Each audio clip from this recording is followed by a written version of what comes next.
What's up, YouTube? Tech Guy Hodget here, and this is part 2 of my WWDC coverage for what happened yesterday. So, in this, what we're going to cover is basically what people were screaming about on Twitter. They were like, get on with it. We don't care about your demos. Get on with it. And that was iOS 6. So, iOS 6 is a lot to talk about. I could probably get through this quite quickly, but I'll try going into as much detail as I can if you didn't actually watch the keynote or if you weren't keeping up with the live blogs. So the first thing that was said was they just talked about how different aspects of iOS are, how they've improved. So 1.5 trillion, that's with a T, trillion notifications have been sent. Push notifications. This is since I think this is since the introduction of notification center. If it's just general, that's too many notifications. That's not like I know Apple trying to say that's how many people use our services. That's how many push notifications we send out to people to update them constantly. But it could also mean people are getting too many push notifications. So anyway, Siri was the first thing to get talked about, and basically they've made some enhancements in Siri. What they've done is they've given it sports updates. And what that means is that Siri can now give you sports scores in baseball and football. I'm not sure who they partnered with for this, but basically what you can do is you can get scores of games, player information, and you can kind of compare players. So you can ask, I'm not familiar with basketball, so let's just say, how many points has player A scored compared to player B? And it'll compare them to, and then give you an answer. Now and when you ask for player information, the good thing is, well, it's more of a UI. What it does, it brings up like a scorecard of that player, and then it gives you all the information. And then what else is being done is that it's also getting more integrated with restaurants. They've teamed up with Yelp so that when you search up for restaurants, it gives you a rating, it gives you reviews, and you can read those reviews, and this is all within Siri. So you can say, I want to have some sushi today. It'll give you all the sushi restaurants nearby with ratings from Yelp and reviews. And then, I guess that's good. Now this next thing is kind of what made me laugh. They've partnered with OpenTable so that they can now offer the service of you being able to book tables using Siri. Now, if I'm not mistaken, before Apple bought Siri, and Siri was just an app, could it not already do this? So they took out a feature, and now they're putting it back in. It's funny. But I guess that's just how Apple likes to do it. So they've partnered with OpenTable to book. So you can book tables at restaurants and make reservations.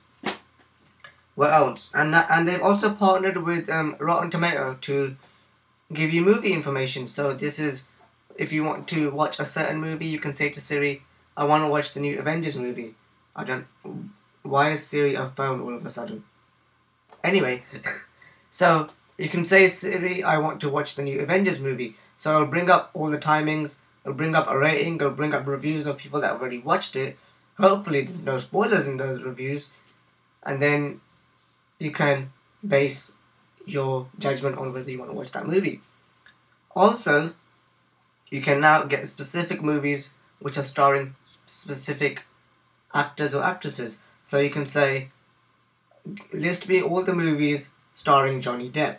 And then Siri will give you all the movies that have Johnny Depp in them. And then you can pick which movie you'd like to go to. And that's not only movies that are in cinemas. This is like, when you search for, say, a Johnny Depp movie, it'll give you I'm guessing it gives you every movie he's ever made and gives you a list of all of them. Okay, so Now this is something which you'll know was already available through jailbreak.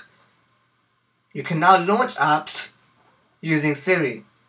Now, I'm guessing Apple really do look at the jailbreaking community when they're making updates to their iOSs, because if you know, I think it was I can't remember what tweak it is. I've got it. I think it's called. You know what? Let me quickly check which one it was. Just give me a second. I think it's assistant extensions for so that tweak was able to let you launch apps using Siri. So now it's integrated right into the OS. Nice of you to do that. And another thing which was already available through jailbreak and now they've put it into the OS is you being able to tweet using Siri. Now I don't know how that will work. I guess you'll probably just say tweet and then say your tweet. Hopefully it doesn't post it straight away and it gives you an option to review it in case it misheard something and you end up looking a fool. So what else has happened? Now this is something which was really good. Siri has been integrated into cars.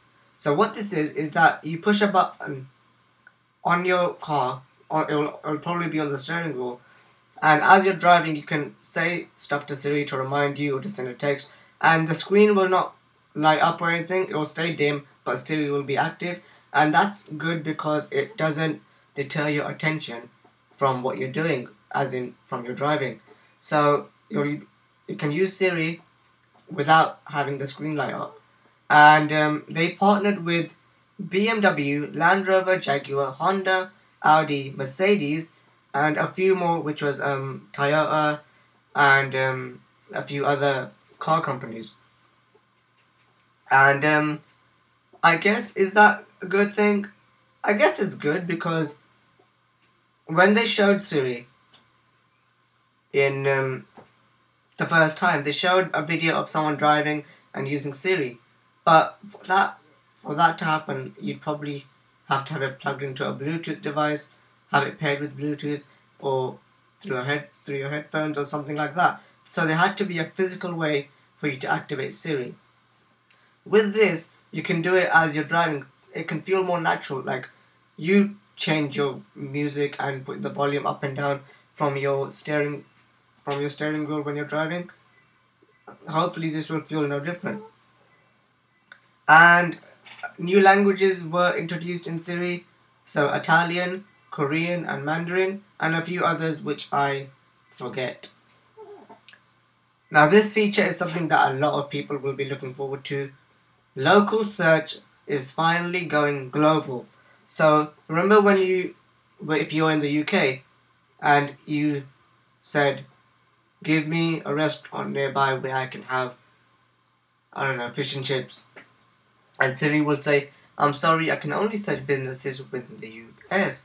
So now you'll be able to do that throughout the world.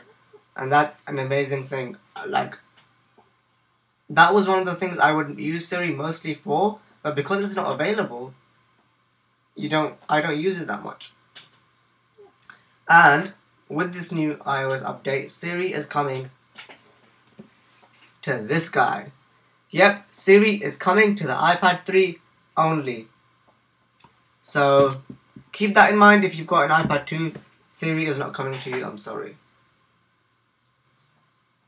And then they went on to talk about Facebook integration. A lot of people saw this coming and it's happened. They've integrated Facebook into iOS. And this is quite deep integration for Facebook because not even Twitter got this kind of integration. I don't think it did. So what you can do is obviously the one-time sign-in where you just sign in the settings and then that's it, you don't need to log in anymore. So you can do what you were doing with Twitter. You can post pictures, you can post website links, you can post from the map. I'm guessing it's from the Maps app that you can post your location, and you can also if you go into iTunes or the App Store, what you can do is you can like apps, and you can see what apps your friends have liked, what music your friends have liked, movies, TV shows, etc. And you can also update your status using Siri. So Siri got this straight away. Facebook got this straight away. Twitter had to wait. Interesting. And I think this was again available through jailbreaking. I don't remember the tweak. I didn't download it, but you could do it before. And it's integrated into your contacts and calendars. So what this does is that I'm not sure if it uses their profile pictures or not, but what this is say if someone's put their mobile number on their Facebook profile. I don't know why you would do that, but anyway, if they've done that and they're your Facebook friend, the number is, I don't know if they have to give permission for this, like on their side. Like say if one of your friends has their number on their Facebook available, do they automatically get added into your contacts? Or do they have to give you permission to do this? I don't know how it works, but basically, if someone has their phone number on Facebook, they automatically get added into your contacts. I say automatically loosely because I'm not sure yet if whether it's based on whether your friend gives you permission to add their number or if it's just done without them knowing. And also, your events get synced to calendars, and any birthdays also get synced into calendars. So now you have no excuse whatsoever to not write on that person's wall saying, "Happy birthday, I would have forgotten it if it wasn't for Facebook." So to me, this is very deep integration into iOS for Facebook. Seeing that they had a little fallout, and apparently it was going to be in iOS 5, I think, or was it 4? But yeah. And the phone app also got a bit of an update. So, well, not a bit, it did get an update. So what they've done is, if you're getting a call and you miss it, I think it's if you miss it or if it's already, I think it's if it's already incoming, you can slide up, you can get an option to text that person saying, "I'll call you back later," or like there's preset messages that you can send saying, "I'm busy," or "I'll call you later," "I'm in a meeting," so on and so forth. You could do that, and also you can set a reminder to call that person later. So you can set a reminder to call them later at a certain time, or when you're at a certain place or a certain location, or when you've left a certain place or a certain location. So say if I miss a call from someone, I can say, I slide it up, remind me when I've left the office to call the person whose call I wasn't able to pick up. That was a lot of uses of the word call in that sentence. But anyway. There's also a do not disturb toggle coming into settings. Again, we saw this coming. And what is basically what we read about before, where your notifications are stopped from coming in. Your phone works as usual. You're getting internet and everything. And your notifications do come in, but it doesn't. I think this is more for if you're more used at night. That's why if you look at the icon, I'll try having a photo of the icon here somewhere. It shows the moon and stuff, so they're targeting it more towards during the night when you're sleeping. You still get the notifications, but it's just that your phone doesn't make a sound, it doesn't vibrate, and it doesn't light up. So the notifications are there for you in the morning, for you to attend to, so you can have a peaceful sleep. And with this do not disturb feature, you can also restrict what calls you get. So you can restrict it by groups or certain people. So I could restrict everyone from my contacts list from phoning me apart from one certain person if it's from a boss or someone where you've applied for somewhere and you're waiting for them to call you back and you don't want to hear from anyone else, so that you know when your phone goes off, it's them straight away. Because sometimes you're waiting for a phone call and your phone rings and you think it is them and it's someone else. So that way you can be 100% sure that it's the person that you thought it would be. What else? FaceTime over 3G. Yep.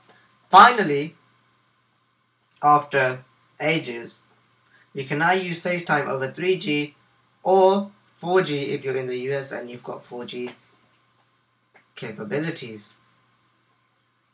I guess that 4G thing is mainly for the iPad, because obviously the iPhone doesn't support 4G yet.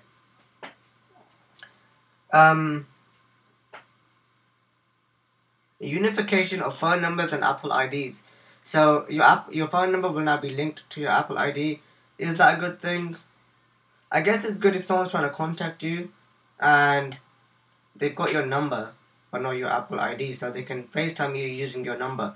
Because I think currently you have to, isn't it that you have to have the email? No, no, it's not. You can still FaceTime them using their phone number, but I guess they've just put them together so that if you've got an Apple ID and an iPhone, your numbers are linked up.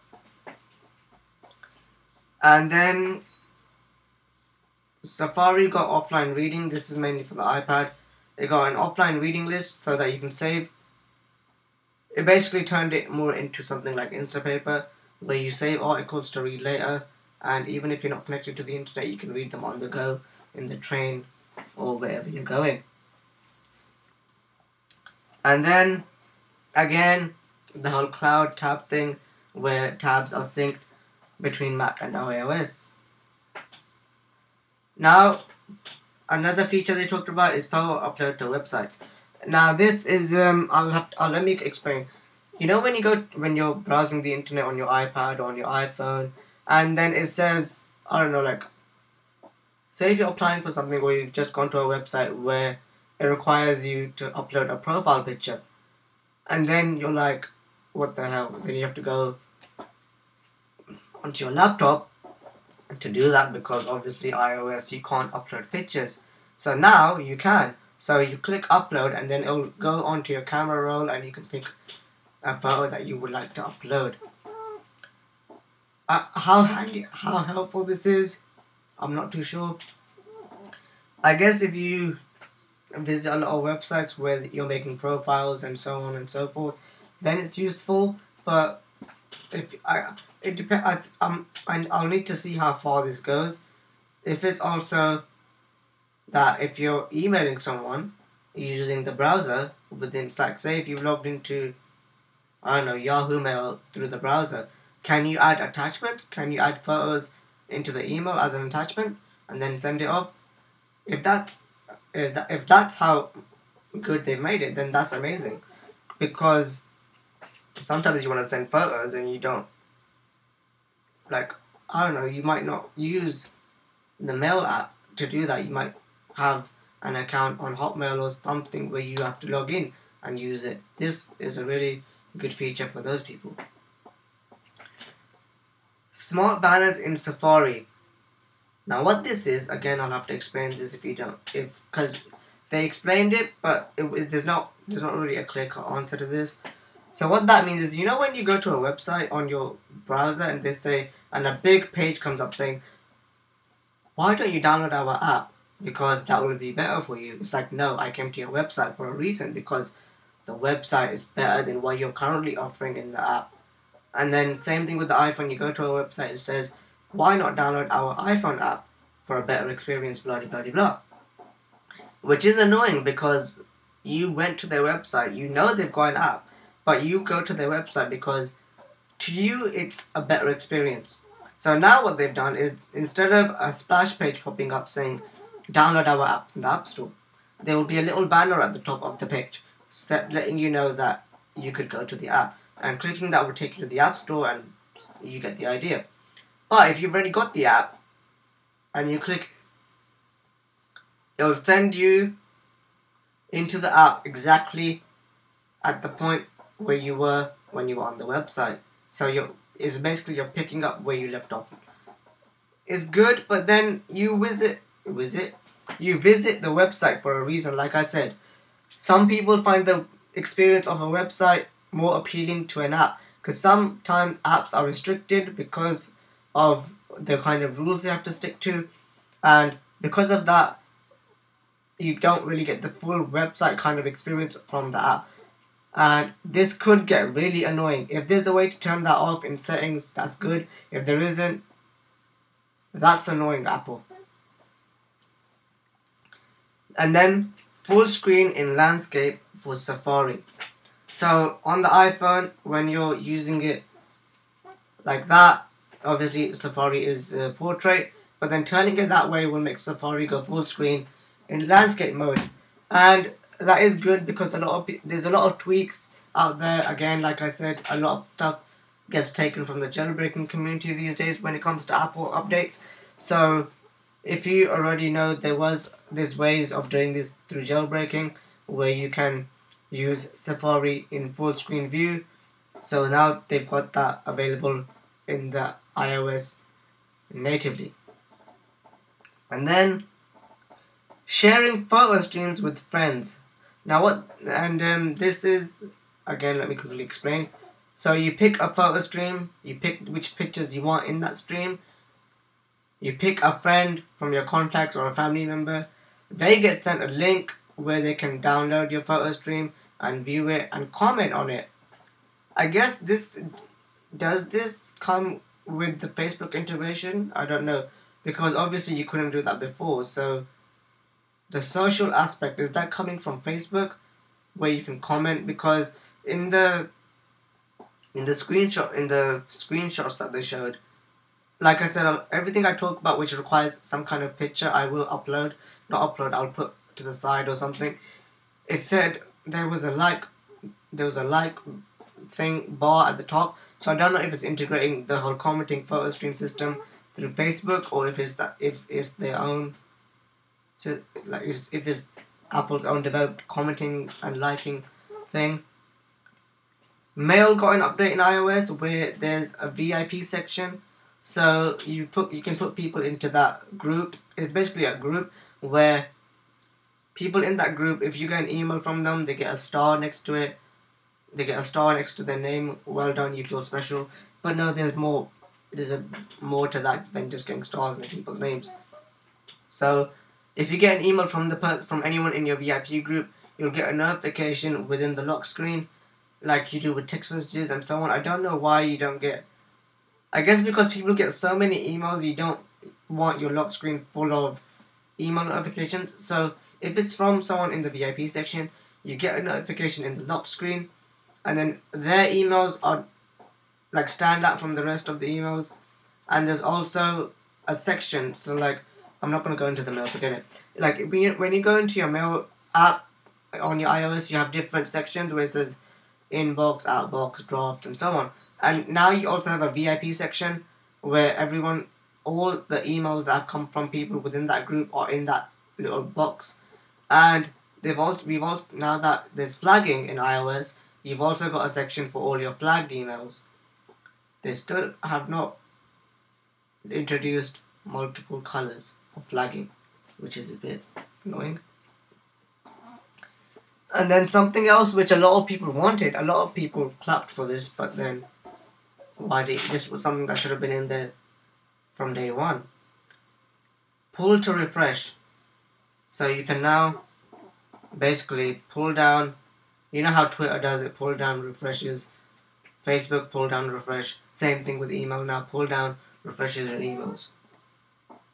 Yes, you can see I'm not too bothered, but it's like, you should have had that since the day you launched email on iPhone, or since the day you realized people constantly refresh their emails. What else happened?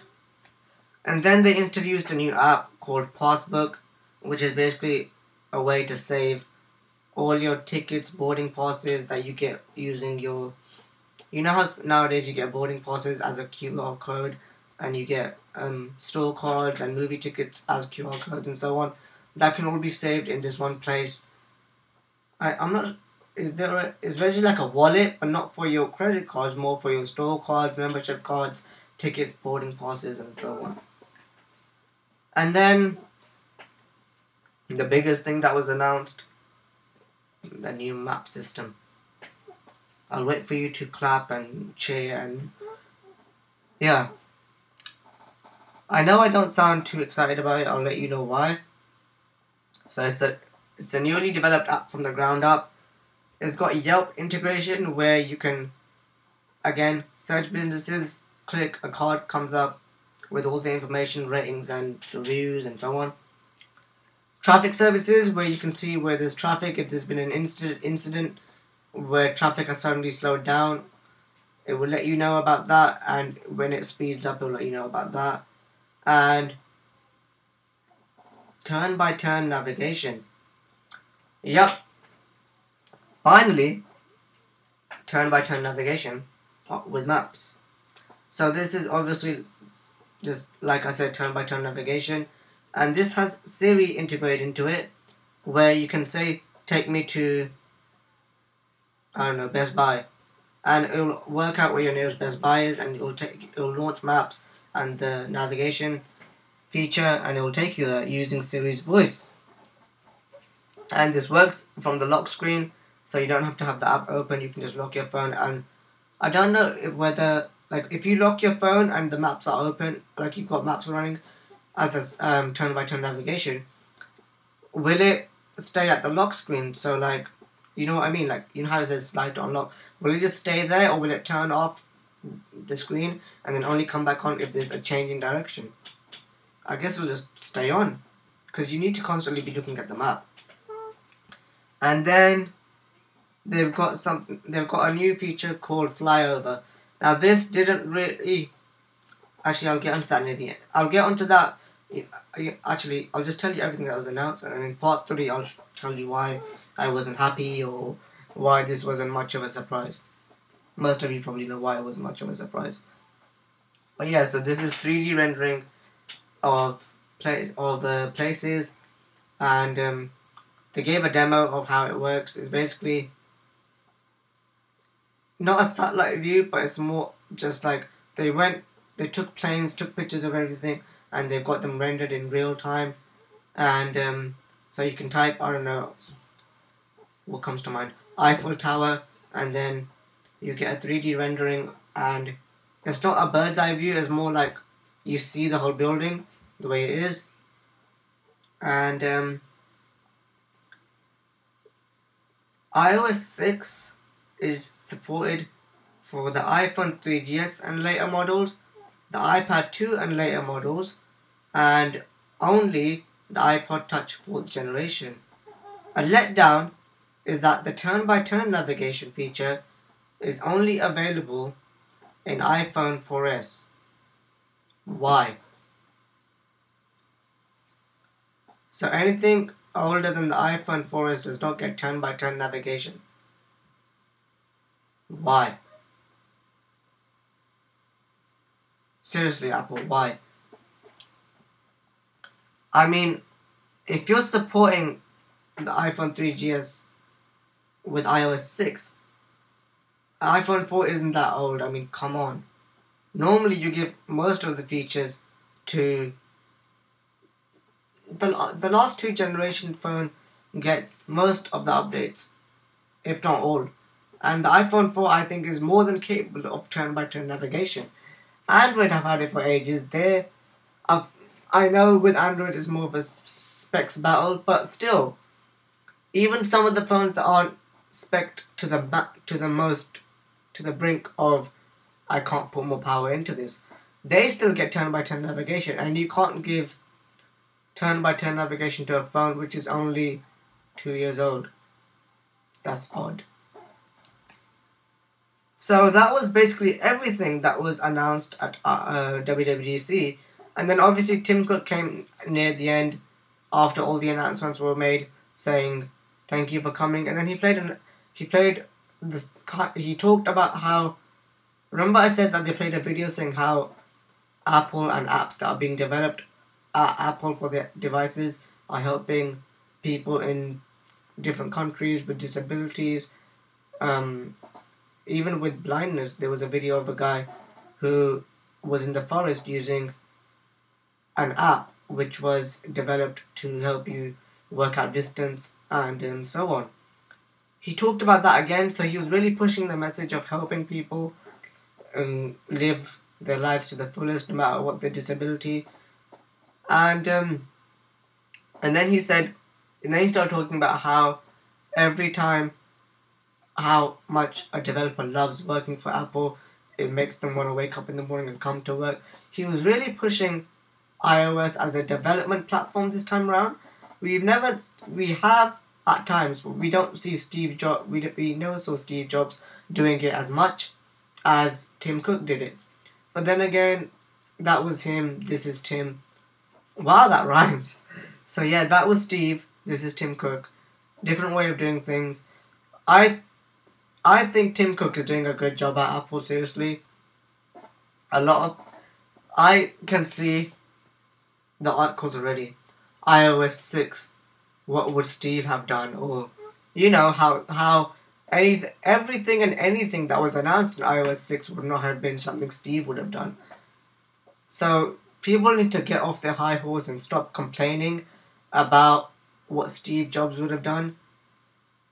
Because, yes, he's an amazing person, but I mean, do you really think that he only developed one thing at a time? No. I'm sure he planned out 5, even 10 years of Apple before he went. Obviously there was a time when he knew, okay, it's my time. I'm sure he didn't just go and say, okay, you're left to your devices, do what you need to do. I'm sure he had planned out he had planned out strategies for when a time comes where he's no longer around, what needs to be done, and from what point it's up to Tim Cook. Obviously it's up to him what to do, but I mean, I'm sure Steve had some, if not any at all, some input for what we're going to see from Apple within the next 3-4 years. So people need to stop saying, oh, Steve Jobs would have rolled in his grave if he saw this. No, he wouldn't. I'm sure he knows. I'm sure he knew even before what was going on, what will be in iOS and what the new iPhone will look like and what will happen if there is an Apple TV and so on and so forth. Wow, this is a 32-minute long video, people. I hope you watch all of it. And I guess now that I've seen the time, I need to get out of it. So thank you for watching. I'll see you again in part 3 where it'll just be my views. I hope you enjoyed this series. I'll see you again another time in another video. Take care.